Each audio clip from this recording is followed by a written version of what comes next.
Ya estamos comunicados con una entrevista que queríamos tener hace tiempo. Y está en el estudio también Jorge Anro de Fatún, que también vamos a estar a entrevistarlo.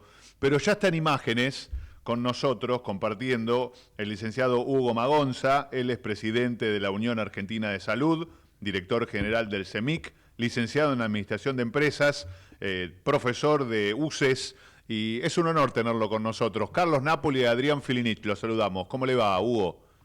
Hola Adrián y hola Carlos, ¿cómo están Hola, ¿cómo ustedes? estás, Hugo? Gracias por darme esta oportunidad de charlar y por la presentación, que a veces es tan grande que a lo mejor la gente tiene una falsa expectativa de lo que va a escuchar. No, No, seguro que no, no. pero no, nos gusta además tener desde su mirada, porque nosotros venimos trabajando hace varios programas con Carlos en primera persona y en los entrevistados, este tema de los juicios laborales. Y en la entrevista anterior, justamente nos nombraron el CEMIC. Entonces dijimos, tenemos la oportunidad de ir a la fuente y que nos cuente de qué se trata, qué problemas puede llegar a tener, porque habían pasado un número, Carlos, No, estrepitoso. estrepitoso, para ponerle un nombre que se puede decir al aire, ¿no, Hugo? Es un número Ahí desproporcionado, está. es un número que hace que cualquier institución de la magnitud de la nuestra, que es una organización muy grande, tenga dificultades para afrontarlo. Y por sobre todo es un número que está totalmente fuera de la realidad e injusto. Acá hay un problema muy grave que es el problema de la inseguridad jurídica en la República Argentina. Yo creo que lo venimos charlando, Carlos me escucha hace bastante en otros ámbitos. En la medida en que el sistema de salud, como toda la actividad económica, no esté basado en un modelo jurídico sólido, nadie va a querer emprender. Y cualquier emprendedor, aunque sea una pequeña y mediana empresa o una gran empresa, está sometida a una enorme cantidad de pasivos que están dados por la inseguridad jurídica. Y ahora, yendo específicamente al tema del problema laboral, Sí, el problema laboral es porque esa es una muy mala interpretación. La ley laboral que hay hoy es la misma ley laboral que tenían en el año 90, y en el año 90 no había estos juicios de esta envergadura, o por lo menos no prosperaban porque claro. estaba muy claro cuál era la cuestión de una relación de dependencia, para lo cual se crea esta ley, la ley de contrato de trabajo, donde se pretende proteger al trabajador, lo cual es bueno porque la verdad es que también había abusos de parte de los empresarios. Entonces se arma toda una estructura que es una estructura normativa para defender a las personas que no se pueden defender solas, ¿no? Digamos Claro. que no, a lo mejor no tienen la formación, no tienen el acceso, y ahí uno dice, bueno, está armado una estructura para proteger a la persona que es débil en este caso, ¿no? Por eso, en la jerga laboral se dice, bueno, ante la duda, el indubio properario, cuando uno entiende que hay un gris, el indubio es sobre la persona que es más débil. En este caso, una persona que trabaja en mantenimiento, en economato, en enfermería, que a lo mejor trabaja varias horas por día y que no tiene la posibilidad de tener los conocimientos jurídicos como para defenderse. Pero esta ley no está pensada para el profesional independiente. Y ese punto donde el sistema de salud literalmente hace agua y donde realmente estamos todos sentados arriba de un volcán de pasivos laborales, porque cualquiera podría reclamar después de un periodo, y de haber de un periodo largo, pongámosle 30, 40, 50 años, de haber trabajado bajo un modelo de locación de servicios, forma que está totalmente prevista dentro de la normativa, emitiendo recibos, pagando impuestos, haciendo todo lo que corresponde bajo la ley como un profesional independiente. Bien. Un día decir a los 65, 60 años, decir, bueno, la verdad es que yo creo que en realidad yo he sido una persona que trabajó en dependencia, bajo dependencia, Mm. lo cual hay tres o cuatro formas de probar la relación de dependencia y ninguna encuadra en este caso, porque son profesionales independientes, y por ese motivo reclamo a la institución que me regularice la situación laboral. A partir de ese disparo de un telegrama que dice, o una carta documento Sí. que le dice al empleador, a partir de ahora solicito usted me regularice como empleado cuando nunca lo fue, se produce una situación absolutamente desnivelada desde el punto de vista de la posibilidad de la defensa de las instituciones, porque todo el mundo, en este caso los jueces en primera instancia, y a lo mejor en este caso una cámara, utiliza la ley de contrato de trabajo, que es la ley que protege a los trabajadores en general, para asimilarlos a los profesionales independientes, cuando nunca lo fueron, cuando en realidad si usted le pregunta a los profesionales independientes si han querido ser profesionales independientes a lo largo de toda su vida laboral, le van a decir que no, porque prefieren trabajar en su consultorio particular o trabajar en distintas instituciones, cobrar en algunas veces en privado, cobrar un poco más o un poco menos según el contrato que tengan. Nunca han querido cumplir un horario específico, que es una de las características de la relación de dependencia. Entonces yo digo, acá con una misma ley, en los 90 se fallaba de una manera y con esa misma ley, después de 25 años o 35 años en este caso, se falla de otra. Eh, con este modelo, todas las instituciones están en riesgo. Claro. Y de Hugo, subrayar solamente que las instituciones que están en riesgo, todas las instituciones que están en riesgo, son instituciones de salud. Que la gente a lo mejor no vincula estos riesgos a que los que emplean a los profesionales y que son la fuente de trabajo de los profesionales son las instituciones prestadoras de salud. No estamos hablando de las prepagas, no estamos hablando de instituciones que ni las obras sociales, no estamos hablando de financiadores de la salud. Estamos hablando de los prestadores directos, las organizaciones que son prestadoras directas, que Hugo mencionó como el problema empresarial, pero ese problema empresarial es la empresa dueña de un sanatorio en una ciudad del interior. Claro. No estoy hablando de grandes empresas de salud. A lo mejor es incluso un grupo de profesionales médicos que se organizaron, se juntaron, como hay en muchas ciudades del interior, construyeron una clínica, le están dando servicio a toda la ciudad del interior, ciudades medianas o pequeñas incluso, y de pronto un colega desaprensivo y que mira solo sus intereses personales pone en jaque a esa institución. Esto es lo que yo quiero transmitir un poco al oyente, ¿no? No, Carlos, no, mira, para poder acompañarte en el pensamiento y profundizarlo. Esto le pega a las grandes empresas, Sí. pero en forma dramática le pega a las pequeñas y medianas empresas. Claro. Y una pequeña y mediana empresa puede llegar a ser lo que vos acabas de describir muy bien. Se juntaron 4 o 5 profesionales, armaron un centro médico, puede ser un centro de cualquier especialidad, se pusieron a trabajar durante un tiempo y después de, vuelvo, 20, 25, 30 años, uno de los 5 que eran socios de esa sociedad dice, no, la verdad, yo era empleado del resto y reclama contra la sociedad. A ver, esta es una manera clara de hacerse rico de una manera espúrea. Lamento utilizar estos términos tan directos porque la gente preferiría a lo mejor que yo fuera políticamente más correcto. Y la realidad es que ya no estamos para la corrección política. Esto se terminó la corrección política porque la corrección política nos está llevando puestos. Claro. Y la realidad es que si uno tiene un tallercito mecánico y tiene 2 empleados, es muy difícil, primero con la carga tributaria que tiene, cargas sociales, aportes, contribuciones, pongámosle que lo tiene todo en orden, pero a los 6 meses el empleado le dice, miren, la verdad es que yo tuve una enfermedad, accidente y tengo una lumbalgia y hace un reclamo multimillonario, le pasa algo parecido. En el caso del sistema de salud, es peor todavía. El sistema de salud se ha visto acosado. Yo digo, algo de culpa debemos haber tenido los dirigentes, yo me siento responsable porque soy dirigente hace muchos años, de no haber sabido explicar bien, de que la sociedad no nos entiende.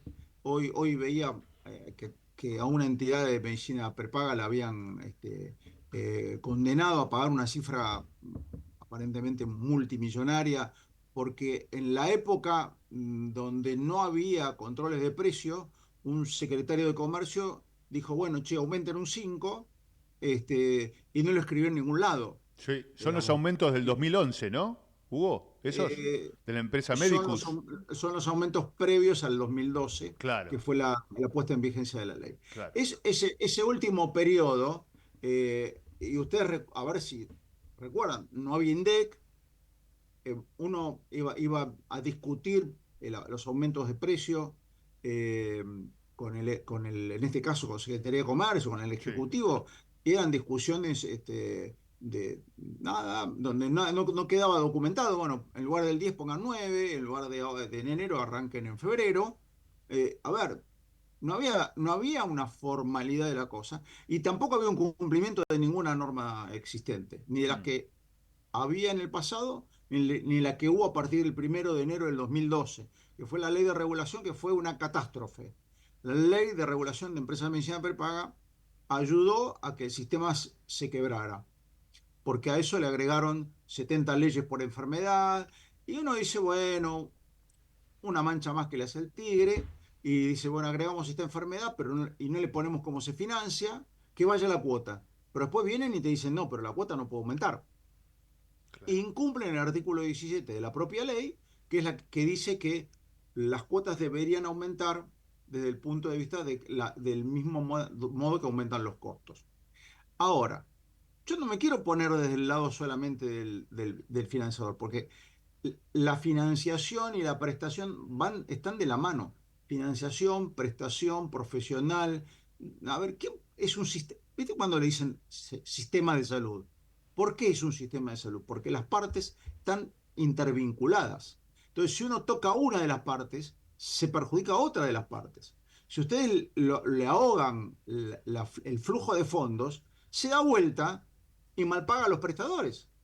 Los prestadores tienen una caída de más del 40% en los últimos 4 años, 5 años, Claro, eso te iba a respecto preguntar, a hace ¿cómo está ese circuito hoy?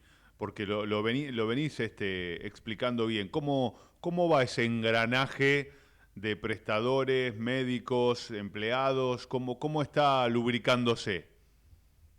Mira, cuando los sistemas no tienen una norma clara y no tienen un ejecutivo, en este caso, porque no estamos hablando de este año, último año del gobierno, estamos hablando de los últimos. Yo arranco en el 96, así Wow. que para que tengas una idea, 1996, que fue la ley del PMO, una ley de un artículo en una noche. O sea, alguien una noche dijo, vamos a hacer una cosa, que todos aquellos que tienen planes parciales, exceptuaron algunas prestaciones como la odontológica y la emergencia, todas aquellas que tienen planes parciales, que tengan menos de 4.000 afiliados y que tengan actividad en el interior del país acotada a esa cifra, todos los demás tienen que dar el PMO completo. Wow. Ajá. A ver, y ustedes tenían un plan que era plan complementario de salud. Yo estaba en ese momento en ADEM, que es la Cámara de Empresas de Medicina Privada, y había una entidad de Tucumán que tenía 110.000 socios. La Cámara tenía, la empresa tenía 110.000 socios y pagaba una cuota muy bajita porque había arrancado como una empresa de sepelio. Recuerden que Mirá, en una época de la Argentina era bastante común el sí. modelo de pagar una cuota para la cobertura de sepelio y le habían agregado prestaciones adicionales, lo que se llaman prestaciones por precio garantizado. O sea, que uno por pagar la cuota podía ir a 3 o 4 clínicas, a 20, 30 profesionales de la zona y atenderse bajo un listado donde sabían que no le iban a cobrar más que eso. Bien. Lo cual era muy bueno. Y había 110.000 personas. Esa empresa quebró Claro. porque al primer mes no, porque nadie se dio cuenta. Pero a los 60 días, alguien empezó y dijo, no, pero a mí me corresponde que por 20 pesos me, me den cobertura total. Y le estaban Mm, cobrando por una cobertura no parcial, más que parcial. claro. Me acuerdo muy bien porque en ese momento alguien lo demanda una cirugía, una neurocirugía a la cobertura médica y el dueño de la cobertura médica, que era un amigo mío, me llama y me dice, mira, prefiero mandártelo a vos por una cuestión de complejidad a nuestro centro médico acá en Buenos Aires. Le digo, mira, ¿sabés que esto, yo sé los números que él manejaba, le digo, esto no te va a alcanzar, es muy difícil pagar esto, va a ser muy costoso. No, bueno, pero me dice, prefiero que sea costoso y que el resultado sea bueno, que sea costoso y el resultado sea malo, digamos, ¿no? Entonces terminamos recibiendo al paciente. Bueno, tuvimos que hacer un plan de financiación de muchos años Claro. para poder afrontar ese gasto, pero la realidad es que la empresa al final del camino ya no Quebró, existe. claro. ¿Cómo llega para llegar al hoy, no? ¿Cómo llegamos? Trajiste el tema de los precios y la devolución de los aumentos. ¿Cómo llega ese contexto ahora? ¿Cómo está planteado hoy? Bueno, hoy no podemos saber. Nosotros somos esclavos de nuestras acciones del pasado. O sea, Ujú. si, si, si hay errores, lo que nos queda es pagar las consecuencias. Y no ha habido un error, ha habido enorme cantidad de sucesión de errores concatenados. Errores de gobiernos anteriores que agregaron coberturas, errores de gobiernos que, por ejemplo, durante 6 meses congelaron los precios y después cuando fue el momento de la liberación de precios dijeron, bueno, pero no aumenten más de tanto. Claro. Entonces yo digo, a ver, em, ¿cómo se resuelve esto? No se resuelve con una pequeña solución, porque los grandes problemas no tienen una solución fácil. Si no, sería maravilloso, ¿no? Uno, Claro, en forma sí. mágica, Sí. hace una macana, grandes macanas, a lo largo de, ya digo, 28 años, 26 años, y a partir de ese momento uno dice, bueno, ahora, listo, ya hicimos tantas macanas, lo vamos a arreglar. No hay manera de arreglar, porque el sistema se autoajustó muy mal, Claro. porque en el camino hay un famoso sálvese quien pueda. No. Hay 5.000 empresas medianas y pequeñas y grandes que tienen deuda fiscal, que no han podido desde el año 2001, que entraron en la emergencia sanitaria, no han podido pagar sus cargas sociales y impuestos en tiempo y O forma. sea que Si yo es un problema económico, es un problema impositivo, es un problema político, es un problema que necesita un cambio de legislación, Sanitario. es un cambio sanitario y es un cambio Problema sanitario, digo y es un también. cambio judicial, ¿no? Pero a mí Sí, me interesa esto que está planteando, porque uno siempre relacionaba la Unión Argentina de Salud con problemas judiciales, Financiero. financieros, y a mí me gusta que pongamos el eje en lo sanitario, en la salud, ¿no, Hugo? Con esto que estás planteando vos, porque acá lo que se pone en juego es la salud de la gente, de los afiliados, que van a caer fruto de todos esos desmanejos, desproporciones, no usaste la palabra que voy a usar yo, esos trasnochados, ¿no? Que hacen esas cosas y después, claro, cae todo. mirá, hace un tiempo salió una editorial en un diario importante de la ciudad que llamaba demagogia sanitaria Sí. o populismo sanitario. Eh, la salud es ideal para hacer populismo. ¿Quién no quiere dar cosas? ¿Quién no quiere dar, como pasa Cobertura. con el sistema previsional, ¿no? ¿Quién no quiere dar coberturas? ¿Viste? Un paciente que no está bien y hay un medicamento que, bueno, no tiene mucha evidencia científica, pero vamos a dárselo porque, porque es una terapia de rescate, porque es su última oportunidad. Pero vos le decís al juez, mire, señor juez, su señoría, este medicamento no tiene evidencia que sirva para esto. Y el tipo tiene una orden de una receta y a lo mejor con eso alcanza para que emita un pedido. Ese pedido a lo mejor no cuesta 10.000 o 20.000 pesos. Estamos No. hablando de 800.000 dólares a Wow. 2 millones de dólares por año. Y ahora hay más caros y va a haber más caros también. Wow. Entonces, yo lo que digo es, siempre cuando trato de explicarle a la gente, y ahora lo aprovecho que tengo las cámaras del programa de ustedes, ¿no? aquellos que son los que están escuchando, ¿no? Ustedes han tenido, los que lograron, los que han, han sido los beneficiados, uno de los sistemas de salud más extraordinarios del mundo, con mayor cobertura, porque no hay más cobertura que la que tiene la República Argentina, con profesionales de una calidad insuperable en términos generales para el acceso, porque gente muy buena, profesionales muy buenos hay en todos los lugares del mundo, pero la gente no llega a esos profesionales salvo pagando mucho dinero. Acá llegan a profesionales de todas las especialidades prácticamente por una cuota mensual que parece muy cara para el bolsillo de la gente, porque para el bolsillo de la gente lo es, pero en términos de lo que significa en devolución al sistema de salud es muy poco, y, y con un acceso que la gente todavía cuestiona, porque los sistemas de salud están cuestionados en el mundo, ¿eh? Tanto el capitalismo puro como los sistemas más basados en el Estado protector, como el sistema inglés o el español o lo que fuera. Uno hace una encuesta en todos los lugares, están a disgusto. En la República Argentina, alguien se queja de que tiene que esperar a lo mejor 30 o 60 días para una electiva, para una consulta, para un especialista, para una práctica.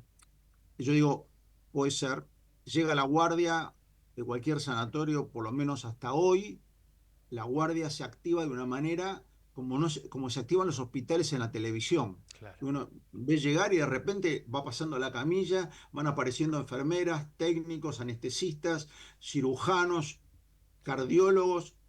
Eso no existe en el mundo en general, salvo en el mundo sumamente civilizado y muy caro.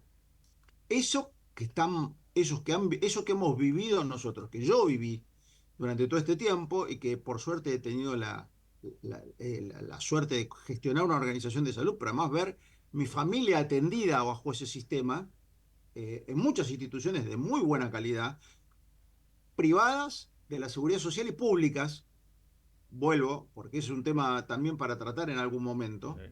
eh, no lo vamos a ver más. Hicimos una macana, y esa macana, si no la arreglamos rápido, yo entiendo que el gobierno está intentando hacer algunas cosas, pero bueno, ojalá que llegamos a tiempo, porque la realidad lo que yo veo es que el daño es tan grande al sistema que los tiempos para reparar el daño no sé si son lo suficientemente cortos. Bien. Hugo, sabemos los dos de la importancia del tema. Te voy a hacer dos ofertas que no vas a poder resistir. A ver. Seguramente. Hay que seguir con este tema.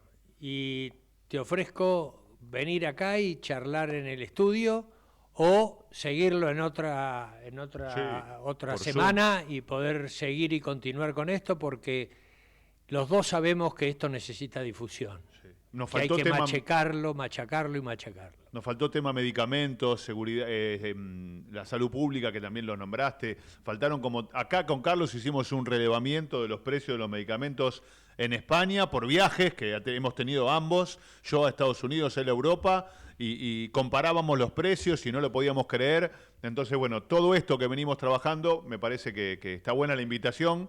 Fácil de decir que sí, además, Hugo. Imposible decir que no. Bueno, Así que, bueno, muchas gracias te por agradecemos. darnos este lugar. Sabemos que sos un tipo ocupado, pero una de las patas de esa ocupación es difundir el trabajo que se hace. No tengo duda, Carlos, Adrián. Sí, yo creo que algo que nos falló al sistema de salud, y me tomo un minuto, es no haber comunicado bien lo bien que hacemos las cosas. Entonces la gente empezó a no valorizar lo que hace el sistema de salud. Y el día que se desmorone, de hecho, está desmoronándose, aunque hay un sálvese quien pueda, porque nunca las cosas son de un De día un día para el para otro, otro sí. blanco y negro, digamos, ¿no? Hay un proceso donde los sistemas, yo lo decía hace un tiempo, que los sistemas no implosionan, los sistemas se degradan. Entonces, en ese proceso de degradación, nosotros también nos vamos acostumbrando, como el caso de la rana El agua caliente. en la olla con agua tibia y que se pone caliente. Entonces yo digo, no nos hemos ido dando cuenta cómo se fue deteriorando. En el camino algunos se salva porque inventa alguna fórmula, se sale del sistema. Otros, profesionales de muy buena calidad, se van del país y siguen su vida en otro lado. Yo digo, el sistema de salud argentino, vuelvo, es probablemente, para mi gusto, uno de los mejores del mundo. Los profesionales de la República Argentina tienen una característica que yo no he visto tan frecuentemente en otros lugares. Ustedes nombraron Estados Unidos, por ejemplo. Yo he estado en Estados Unidos utilizando el sistema de salud y la realidad es que el trato en general no es el El trato nuestro. afectivo, Sí. de contención que tiene el Sumale. latino. Sumale Entonces, eso además. Sí, ¿no? la calidad La humana. verdad que cuánto mejora la respuesta del paciente con un buen trato. Ni lo habíamos Ahora, nombrado. Sí, ni lo para habíamos ese buen nombrado ese trato vos tema. necesitas un médico bien pago, por Como ejemplo, decía ¿no? Wimpy, Vocación. al profesional sabio se lo mide por cómo cura al paciente y al profesional, al médico culto, se lo mide por cómo trata al paciente. A los dos les agradezco por esta charla y bueno, queda la ventana entreabierta para volver a comunicarnos. Para cuando ustedes gusten. Gracias, Hugo, muchas gracias. Licenciado Hugo Magonza, presidente de la Unión Argentina de Salud.